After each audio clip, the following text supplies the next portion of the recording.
मोठी राजकीय उलथापालथ होणार। आगामी निवडणुकीत महायुती आणि महाविकास आघाडी फुटणार, संकेत मिळाले। आगामी स्थानिक स्वराज्य निवडणुकात महायुती आणि महाविकास आघाडीत फूट पडण्याची शक्यता। काँग्रेस अजित पवार गटासह अनेक पक्ष स्वबळावर लढणार असल्याचे संकेत। काही ठिकाणी युती, पण बहुतांश ठिकाणी कालचे मित्र आज विरोधक म्हणून आमने सामने। आगामी स्थानिक स्वराज्य संस्थेच्या निवडणुकीमध्ये महायुती आणि महाविकास आघाडी यांच्यामध्ये फूट पडू शकते, अशी शक्यता वर्तवली जात आहे। लोकसभा विधानसभा निवडणुकीप्रमाणे महापालिका निवडणुकीमध्ये पक्ष एकसंध राहणार नसल्याचे काही नेत्यांचे वक्तव्यावरून स्पष्ट होत आहे।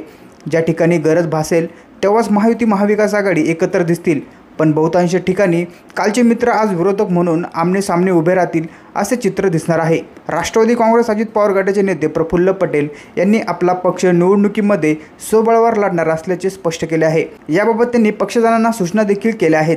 काँग्रेस पक्ष देखील स्वबळावर लढणार असल्याचे स्पष्ट संकेत काँग्रेसचे प्रदेशाध्यक्ष हर्षवर्धन सपकाळ यांनी दिले आहेत। फक्त महाविकास आघाडीतच नाही तर महायुतीतील पक्ष देखील एकमेकांसमोर उभे ठाकतील असे म्हटले जात आहे। काँग्रेस स्वबळावर लढण्यास आश्चर्य वाटणार नसल्याचे पृथ्वीराज चव्हाण यांनी म्हटले आहे। शिवसेना ठाकरे गट आणि महाराष्ट्र नवनिर्माण सेना यांची युती असल्याचे उद्धव ठाकरे महाविकास आघाडीतून बाहेर पडणार अशी चर्चा आहे।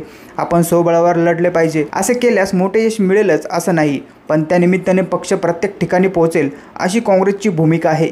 यावर तुमचे मत आम्हाला कमेंटमध्ये नक्की व्यक्त करा आणि अशाच नवीन बातम्या बघण्यासाठी आपल्या चॅनलला नक्की सबस्क्राईब करा।